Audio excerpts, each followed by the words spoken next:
অসম সন্তানৰ চিকিৎসা বিজ্ঞানলৈ বিৰল স্বীকৃতি বিজ্ঞানী ডক্টৰ মুকুল গোহাঁইৰ প্ৰকল্পলৈ আন্তঃৰাষ্ট্ৰীয় সংস্থাৰ অনুমোদন জেনেভাস্থিত ইউনিটাইডৰ অনুমোদন জীৱনদায়িনীলৈ সহজলভ্য প্ৰযুক্তিৰে জীৱনদায়িনী ঔষধ উদ্ভাৱনৰ বাবে বিৰল স্বীকৃতি কেইবাখনো দেশৰ পৃষ্ঠপোষকতাত গঠিত ইউনিটাইড নামৰ এই সংস্থাটো দক্ষিণ আফ্ৰিকাৰ প্ৰিটোৰিয়াৰ এক গৱেষণাগাৰৰ মুৰব্বী বিজ্ঞানী ডক্টৰ মুকুল গোহাঁই তিনিচুকীয়াৰ পানীতোলা গন্ধিয়া গাঁৱত জন্ম অসমৰ সুসন্তানগৰাকী বৰ্তমান কেমিকেল প্ৰচেছ টেকনলজি গৱেষণাগাৰৰ মুৰব্বী আৰু স্বাভাৱিকতেই তেখেতৰ এই স্বীকৃতিয়ে সমগ্ৰ ৰাজ্যবাসীক এতিয়া ৰাজ্যৰ চিকিৎসা ক্ষেত্ৰৰ সৈতে জড়িত সকলোকে গৌৰৱান্বিত কৰি তুলিছে।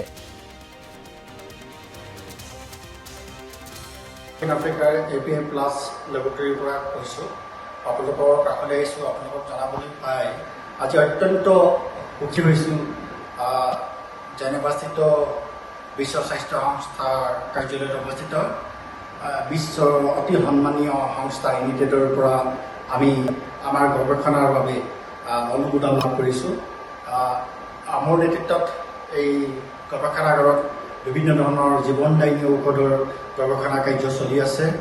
এণ্টি মেলেৰিয়াৰ পৰা আৰম্ভ কৰি এইডছ, যক্ষ্মা ৰোগ আৰু অন্যান্য বিভিন্ন ধৰণৰ ঔষধৰ প্ৰযুক্তি উদ্ভাৱনৰ কাৰ্য মোৰ নেতৃত্বতে চলি আছে। আৰু আমি ইউনিটেডৰ পৰা বিশ্ব স্বাস্থ্য সংস্থাৰ কাৰ্যালয়ত অৱস্থিত জেনেভাস্থিত ইউনিটেডৰ পৰা এই অনুমোদন লাভ কৰি বিশেষ অনুমোদন লাভ কৰি বিশেষ বঁটা লাভ কৰি অত্যন্ত উৎফুল্লিত হৈছোঁ। দক্ষিণ আফ্ৰিকাৰ APM প্লাছ লেবৰেটৰীৰ পৰা কৈছোঁ। আপোনালোকৰ কাষলৈ আহিছোঁ। আপোনালোকক জনাবলৈ পাই আজি অত্যন্ত সুখী হৈছোঁ।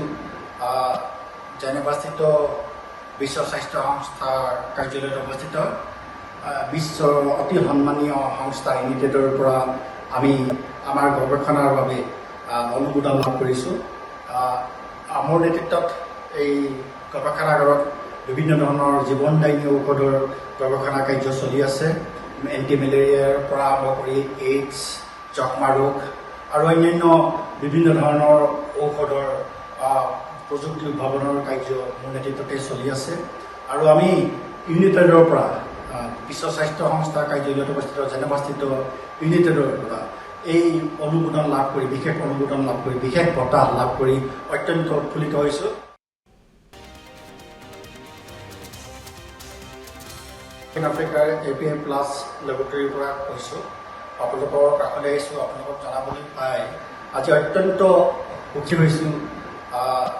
জেনেভাস্থিত বিশ্ব স্বাস্থ্য সংস্থাৰ কাৰ্যালয়ত অৱস্থিত বিশ্বৰ অতি সন্মানীয় সংস্থা ইউনিটেডৰ পৰা আমি আমাৰ গৱেষণাৰ বাবে অনুমোদন লাভ কৰিছোঁ।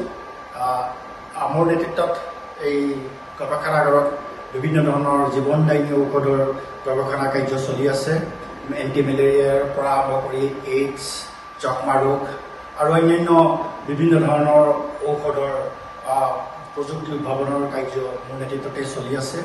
আৰু আমি ইউনিটেডৰ পৰা বিশ্ব স্বাস্থ্য সংস্থাৰ কাৰ্যালয়ত অৱস্থিত জেনেভাস্থিত ইউনিটেডৰ পৰা এই অনুমোদন লাভ কৰি বিশেষ অনুমোদন লাভ কৰি বিশেষ বঁটা লাভ কৰি অত্যন্ত উৎফুল্লিত হৈছোঁ।